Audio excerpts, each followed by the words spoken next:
Bienvenue sur Top Invest. Avons-nous une opportunité d'investissement en date d'aujourd'hui sur ID Logistique? C'est la question à laquelle on va essayer de répondre en se basant sur les états financiers de la compagnie. Donc, ceci représente uniquement mon point de vue et non un conseil d'investissement. Donc, ici, c'est une société qui est spécialiste voilà, de la chaîne de logistique. Donc, généralement, il faut savoir qu'est-ce qu'ils font exactement parce que quand on parle de logistique, il y a plusieurs sous-secteurs. Ça peut être le transport uniquement, ça peut être l'entreposage, ça peut être le conseil, ça peut être, par exemple, le service de logiciel, comme par exemple avec la compagnie canadienne qu'on a appelée Descartes, donc qui est une très belle entreprise qu'on a d'ailleurs étudiée sur la chaîne, donc vous ferez, et qui était sous-évaluée à cette période-là, et vous, je vous encourage à aller regarder l'entreprise qu'on appelle Descartes, elle est sur la chaîne. Donc ici, on va aller voir ici au niveau des rapports financiers, est-ce qu'on peut déterminer quelle est la valeur voilà, à laquelle on pourrait peut-être acheter la compagnie en date d'aujourd'hui. Tout dépend de sa qualité, bien sûr. Et on ne se limite pas juste aux chiffres pour acheter une entreprise, on lit également les rapports financiers pour essayer de comprendre exactement ce que fait la compagnie. Donc ici, on va aller regarder les rapports financiers ici pour regarder. Notre étude va se baser sur le revenu, la croissance du revenu, la dette nette, le PR moyen, le nombre d'actions, le free cash flow et la qualité du dividende. Donc ici, premièrement, le revenu. Alors, au niveau du revenu ici, on va directement sur mon Insta, on va regarder le revenu sur les 10 dernières années, essayer de déterminer est-ce que nous avons une entreprise qui est présentement en croissance ou c'est une entreprise qui est plutôt mature. Et quand bien elle serait en croissance, il faut également aller savoir pourquoi est-ce qu'il y a de la croissance. Alors, on regarde ici pour la croissance des revenus. Alors, semble-t-il que mon Insta met encore à jour ces informations ici depuis le dernier changement. Donc, au mois de décembre, ici, 2021, on avait sur les 10 dernières années 15% de croissance. Sur les 5 dernières années, 12% de croissance. Et sur les 3 dernières années, 10,66% de croissance. J'aurais bien aimé avoir les informations sur les périodes précédentes afin de savoir si la croissance était en accélération ou en décélération. Donc ici, par rapport à la dernière année, donc entre 2020 et 2021, on a à peu près 21% de croissance, 16% de croissance plutôt. Attention, on n'a pas les résultats. C'est pas qu'on n'a pas les résultats, mais les agrégateurs n'ont pas les informations encore ici à jour pour les résultats financiers de IDL. Je pense qu'ils ont sorti les résultats entre le mois de décembre et le mois de juin en date d'aujourd'hui. Donc, il faudrait aller regarder ça. Mais dans tous les cas de figure, si on détermine que l'entreprise est sous-évaluée en se basant sur les résultats de 2021, on pourrait peut-être avoir quelque chose d'extraordinaire ici. Si on détermine qu'elle est surévaluée en se basant sur les résultats de 2021 également, voilà, il faudrait prendre en considération les dernières informations à jour ici. Donc, ici, si on se base sur la cotation, ici, on est à 46 fois les bénéfices. Donc, il faut également savoir, ici, sur Yahoo Finance, sur Google, est-ce qu'il se base sur quoi? Quand je vais sur Yahoo Finance également, les résultats s'arrêtent au mois de décembre 2021. C'est souvent compliqué d'avoir toutes les informations pour les compagnies européennes, généralement, je ne dirais pas françaises, pour les états financiers, parce que je ne sais pas où ils publient chaque trimestre, où ils publient chaque semestre, ça dépend. Ici, je vois par exemple qu'ils ont publié les résultats du premier trimestre au mois, ici, ça date de 2 mois, donc 2 mois ici, on était clairement au mois d'avril, d'accord? Donc ici, on avait une certaine croissance. Donc, vous pouvez aller cliquer dessus pour aller voir qu'est-ce qui a été raconté dessus, mais dans tous les cas de figure, voilà. Je pense pas que ça va impacter de manière voilà, ça sera pas un gros il y aura pas un gros impact sur la valorisation de l'entreprise ici, sur l'estimation de valorisation de l'entreprise. Mais il faudrait prendre cela avec des pincettes, d'accord? Pour être franchement honnête, il faut prendre cela avec des pincettes. Se baser sur les résultats de 2021 pour estimer une entreprise en date d'aujourd'hui, c'est un peu prétentieux, d'accord? Mais ça nous donne une certaine coloration générale. De toutes les façons, je vous montre à peu près le cheminement, la façon dont je construis à peu près le raisonnement, mon raisonnement personnellement, d'accord? Parce que vous pouvez avoir un raisonnement tout à fait différent. Et vous pourrez aller faire la même chose, d'accord? Parce que je pense ici, pour déterminer les marges, pour déterminer la dette nette, des choses comme ça, ce sont le nombre d'actions, ce sont des choses que vous pourrez voilà, si je vous montre comment on fait, voilà, ça sera la même chose même avec les derniers résultats financiers. Donc ici, nous sommes en croissance littéralement. On est à 15% généralement. OK, il n'y a pas de souci. Donc, on a déjà à peu près une certaine croissance ici. Sur les 10 dernières années, on est à 15%. Sur les 3 dernières années, on est à 10%. Et sur le trimestre précédent, par rapport à l'année précédente, on est à 15%. Donc, on est en accélération. Donc, ici, je vais prendre 10%. Je vais prendre la croissance ici. Pour être gentil, je vais mettre 10%. D'accord, essayer de me protéger, je ne vais pas mettre 15%. De toutes les façons, il faudrait lire pour savoir pourquoi est-ce qu'on a de la croissance. Ça dépend de quoi. Quand on parle de logistique, vous savez présentement qu'il y a une pression au niveau de la chaîne de logistique, donc sans doute ils gagnent énormément d'argent. D'accord, mais il faudrait savoir exactement pourquoi. D'accord, donc le revenu ici, il est sans doute de combien. On va aller voir ici. Si je fais par exemple, si clairement les compagnies ont tendance à avoir des revenus assez stables trimestre après trimestre, tout dépend. Il y a également des périodes de l'année où les revenus sont plus élevés pour certaines industries. Donc ici, on se dira qu'on peut clairement, on peut se dire qu'on est aux alentours de 2 milliards ici, d'accord? Quand on regarde ici les revenus par rapport à aux périodes précédentes, au mois de, voilà, revenus ici, donc financial, je le mets par rapport à ce qui s'est passé l'année précédente, par rapport au mois de décembre ici. Donc ici, on est aux alentours de, voilà, on était aux alentours de 2 milliards par là, quand on regarde ici les revenus, 1 milliard 800.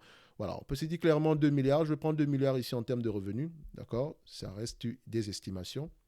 D'accord? Donc 2 milliards. La dette nette ici. Alors, valeur d'entreprise moins capitalisation boursière. Mais attention, les compagnies européennes ont tendance à comptabiliser les loyers comme étant de la dette. Il faut faire attention. Donc, c'est pour ça que parfois, quand on regarde les agrégateurs, par exemple, je vais aller sur Yahoo Finance ici. Vous allez voir que Yahoo Finance, au niveau de la dette nette, qu'est-ce qu'il me mentionne? Si je prends ici valeur d'entreprise moins capitalisation boursière, j'aurai une dette nette aux alentours de 600 à 700 millions. D'accord? Quand je regarde également ce logiciel, il va comptabiliser la même chose. 700 millions par là pour la dette. D'accord? Pourtant, la dette nette ici, Yahoo vous donne également le véritable montant. Je ne sais pas pourquoi ces logiciels prennent pour la comptabilisation, pour comptabiliser, voilà, pour faire la somme par rapport à la valeur d'entreprise. Ils prennent des ratios, une dette nette, je ne sais pas d'où ils la sortent, mais ils ajoutent à peu près ils ajoutent également les loyers. Donc ici, Yahoo Finance également, quand on regarde ici au niveau de balance sheet, alors, qu'est-ce qu'il nous mentionne? Ça s'arrête également au mois de décembre. Donc, il nous donne à peu près une dette nette aux alentours de 105 millions. 105 millions de dette nette. Donc, je prendrai 105 millions de dette nette, mais rappelez-vous qu'on s'arrête au mois de décembre. Hein. Donc, faites attention, si la dette nette a changé en date d'aujourd'hui, ça sera sport. Donc, 105 millions de dette nette. Au niveau du nombre d'actions, au niveau du PER, c'est une compagnie de logistique. Je sais qu'elle est en croissance présentement. Voilà, c'est un secteur très demandé. Je sais que je suis très mal à l'aise à payer 20 fois les bénéfices pour cette compagnie. D'accord? Très mal à l'aise. Parce que si on va regarder ici, généralement, selon la classification ici, donc, où est-ce qu'on nous envoie par rapport? On va aller regarder ça sur Guru Focus. On est Industrial, Specialty Business Services. Ok, c'est déjà assez exagéré. Donc, on va aller dans Industrial, d'accord? Industrial, Specialty Business Service. Donc, Industrial Distribution. Donc, c'est la distribution quand même. Industrial Distribution. Engage in Supply. Donc, équipement, construction, garden. Donc, c'est généralement, est-ce que c'est la chaîne d'approvisionnement? On va se situer ici. Alors, je dirais non. Voilà, ça dépend. Si on l'a bien classifié, ça peut être une bonne chose. Donc, alors, où est-ce que je peux me situer ici? J'ai un PER en tête, mais je me dis, est-ce que ça serait bon de le mentionner dans Business Service? On va regarder. Alors, est-ce qu'on a le supply chain ici? Staffing, security, leasing, consulting, business specialty. Donc, warehouse, ok, on va le mettre ici dans Specialty. On le met à combien au niveau du PER? 20 fois les bénéfices, 15 fois les bénéfices. Voilà. Donc, je vais mettre à 20 fois les bénéfices, mais sachez que je ne suis pas à l'aise à mettre 20 fois les bénéfices pour une compagnie de logistique. Je me serais arrêté à 17 fois. D'accord? Ça, c'est personnel. Donc, si je compare par rapport à ce que mon Insta nous présente ici, par rapport à son évaluation, donc quand on regarde ici une entreprise qui s'échange des PER très très élevés, vous pouvez déjà constater ici on est à 46 fois. Je vous ai toujours dit que le PER c'est un rendement. Donc si vous achetez cette entreprise c'est à 46 fois les bénéfices, vous sous-entendez que vous voulez un rendement de 2%. D'accord? Vous voulez un rendement de 2%. Évidemment, vous allez me parler de croissance. Mais si on a une croissance de 10%, si on a une croissance de 10% sur sur les 3 dernières années, on peut se dire que clairement, on peut avoir une croissance de 10% au moins sur les 5 prochaines années, minimum, d'accord? Si c'est le minimum, ça veut dire qu'on divise ici par 1,6, ça fait ici 28 fois les bénéfices, et qui est toujours la borne supérieure. Je ne paierai pas 28 fois les bénéfices pour cette compagnie ici, même si la croissance de 10%, même si on a une croissance de 10%, d'accord? Donc ici, si vous payez cette entreprise ici et qu'elle vous donne 10% de croissance sur les années à venir, avec des marges nettes, les marges nettes, marges de free cash flow à peu près stables, vous aurez un PEA de 28 d'ici 2026 si le prix ne change pas et que le revenu, les bénéfices nets augmentent uniquement. Donc, moi, je suis toujours mal à l'aise à payer ça ici pour cette compagnie. Donc, je prendrai 20 fois les bénéfices. D'accord? Ça, c'est personnel, 20 fois. D'accord? Et même à 20 fois, je suis assez optimiste. Je sais trop. Donc, 20 fois les bénéfices. D'accord? Le nombre d'actions ici, on va regarder, est-ce qu'il tend à diminuer, à croître? Donc, c'est ce qu'on recherche ici comme information. Alors, je vais aller regarder ici, Summary. Oh là là, mon Instar, je suis en pleurs. Ça ne me facilite pas le travail, mon Instar. Donc ici, voilà, il faut jongler avec plusieurs logiciels. C'est pas évident. Donc, C'est 6 millions d'actions en date d'aujourd'hui. On va regarder au niveau de Yahoo Finance, qu'est-ce qu'il nous mentionne. Je vous ai tout demandé de vérifier. Il ne faut pas faire confiance en un seul agrégateur, il faut jongler avec plusieurs, sinon allez lire les rapports financiers directement. Donc on va se dire que c'est 6 millions, ils sont à 5 millions 600 ici, donc on va se dire que c'est 6 millions. Ici je pense qu'on a juste arrondi, donc on va mettre 6 millions ici de toutes les façons. Donc 6 millions, le free cash flow. Ok, compagnie de logistique, je sais que les marges ne sont jamais élevées dépendamment de ce que vous faites. Si vous êtes dans le transport, les marges sont nulles, dépendamment de ce que vous faites. Donc on va regarder ici cette entreprise, d'accord. Quelles sont les marges de free cash flow qu'ils ont? Alors, trading return, ça va pas être long. Donc, on va regarder ici. Qu'est-ce qu'on nous donne comme les marges de free cash flow sur les 10 dernières années? Voilà. 1, on est à 5, 3, 2, 1, moins 1, 2, 7, 9. Attention, ici, je ne fais pas confiance à cette période-ci. Je ne pense pas qu'on puisse avoir des marges de 9% ici entre 2020 et 2021. Même 7% en 2019, c'est trop pour une compagnie qui avait l'habitude d'avoir des marges à peu près inférieures aux alentours de 1% par là. Donc faites très attention. Je pense ici, dans ce genre de business, les marges nettes ont tendance à égaler les marges de free cash flow parce que la dépense en capital est élevée. Donc ici, je vais me fier aux marges nettes ici. Donc vous voyez que les marges nettes sur les 5 dernières années, on est à peu près une moyenne de 1,45. D'accord? On va se dire ici 1,5, je vais être gentil, 1,5%, et c'est ça que je vais prendre ici. Donc 1,5. D'accord? Pourquoi je ne prends pas les marges de free cash flow?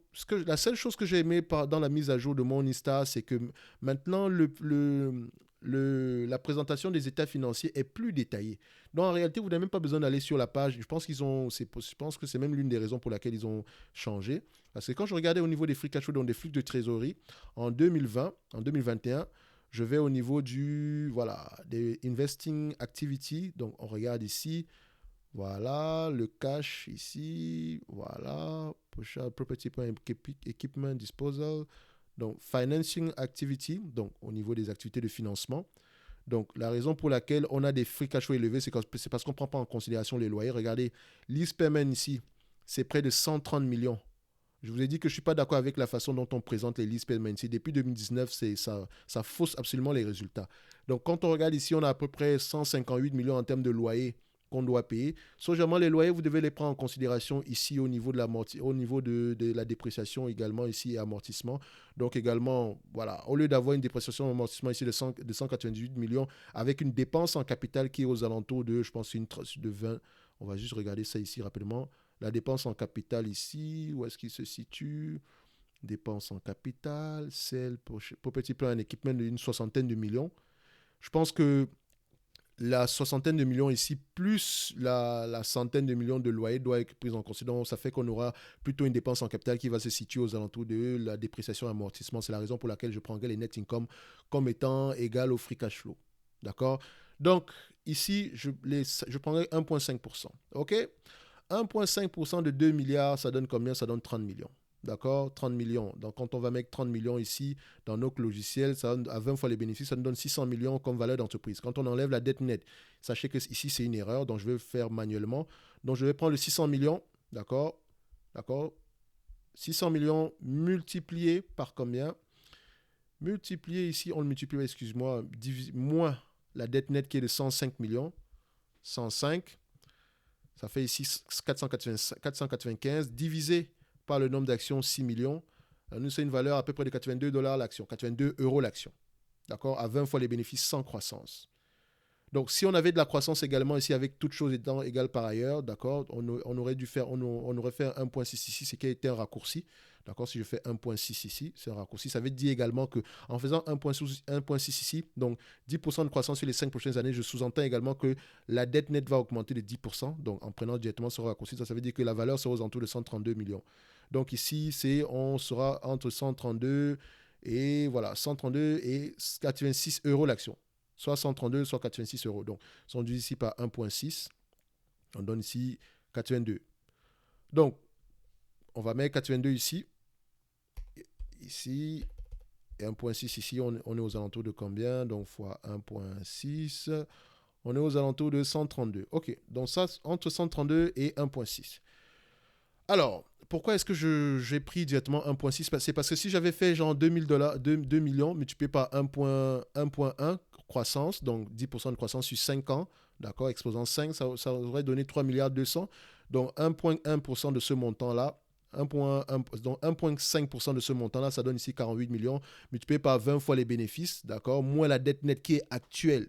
Et dites-vous que la croissance ici, si elle est organique et inorganique, ça veut dire qu'on prend également parfois en considération la dette. On prend également de la dette pour générer de la croissance. Donc, ce sous-entend qu'on va avoir une dette nette stable ici. C'est un peu prétentieux également. Mais juste pour les besoins ici, on essaye de se protéger. On va le prendre ici. Ça donne 861 millions. Divisé par le nombre d'actions ici, 6 millions.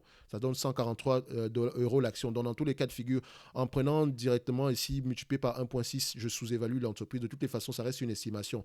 D'accord? Donc, 143 ici, ça veut dire que où est-ce que je me situe dans tous les cas de figure, vous constatez que le prix est largement très très élevé. La valeur est largement moins élevée que le prix en date d'aujourd'hui. Donc je ne paierai pas 255 euros pour cette entreprise et sûrement pas 46 fois les bénéfices pour cette entreprise. Si on divise ici la capitalisation boursière ici de 1,45, d'accord, divisé par 46 euros par là, on se dira que l'entreprise ici, les free cash flows sont la marge, pas la marge nette, mais le net income aux alentours de 30 millions. D'accord? Donc, ce qui correspond à 1,5 fois, 1,5% ici en termes de marge nette. Donc, on a 30 millions ici. Donc, je ne paierai pas, moi, je paierai maximum 20 millions ici pour cette entreprise, 20 fois les bénéfices pour cette entreprise, même s'il y a de la croissance. Moins la dette nette ici, je vous ai dit qu'on arrive aux alentours de, voilà, on sera aux alentours de 80 dollars l'action par là, à 87. Donc, notre valeur va se situer entre 83 et 143. Dans tous les cas de figure, que ce soit en 83 ou 143, on ne paiera pas ce montant-ci. Idéalement, j'aimerais avoir une entreprise qui me paye ou que je pourrais payer sans prendre en considération la dette. Donc, idéalement, le prix d'acquisition pourrait être aux alentours de 90 dollars l'action, 90 euros l'action par là. D'accord? Et toute croissance sera juste un bonus. Si il y a augmentation des marges, tant mieux, mais voilà, ce n'est pas une entreprise que je paierai à 255 euros l'action. Je ne suis pas à l'aise à payer ce montant-ci, même s'il y a de la croissance. La croissance est minime ici. Et c'est un secteur voilà, qui gagne beaucoup d'argent en date d'aujourd'hui.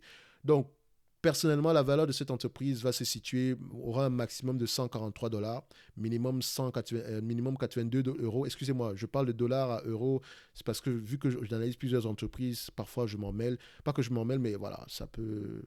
Que ce soit dollars ou euros, vous constatez ici que je parle des euros littéralement. Euro, euro, euro. Donc, si je parle de dollars, encore une fois, sachez que je voulais dire euro. Donc ici, ça sera... Mon prix idéal serait aux alentours de 90 euros l'action. D'accord?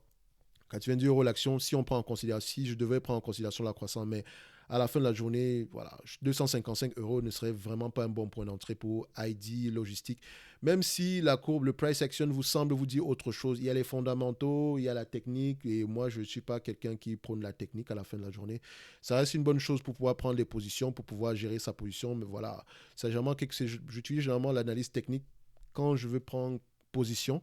Donc, ça dépend, ça sera plutôt par rapport à la taille de capital alloué dans cette entreprise-ci et si ce serait un bon point d'entrée. Donc, si je dis évaluer que cette entreprise, personnellement, par rapport aux états financiers et aux alentours, la croissance, enfin, la valeur sera aux alentours de 143 euros. Je sais déjà que mon prix mon prix idéal va être aux alentours de 90 par là, 90-80, mon prix idéal. D'accord? La valeur, donc ça veut dire que par rapport au price action ici, tant qu'on n'est pas aux alentours de 90, le prix ne m'intéressera pas. Donc, même si vous tracez une ligne de tendance, vous allez vous rendre compte qu'on est au-dessus de la ligne de tendance ici. Donc, on est encore dans un momentum positif.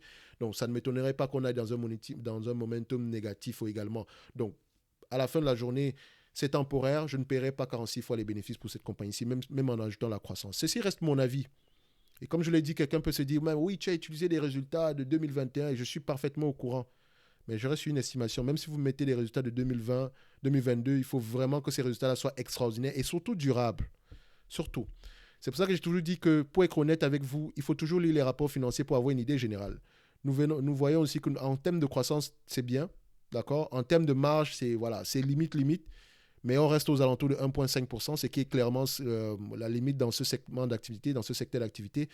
Donc, c'est également un secteur d'activité où il n'y a pas de dette. Donc, j'ai essayé d'éliminer le maximum de bruit ici. On a constaté que si on avait pris valeur d'entreprise moins capitalisation boursière pour trouver la dette nette, on se serait trompé littéralement parce qu'on prend en considération les loyers ici.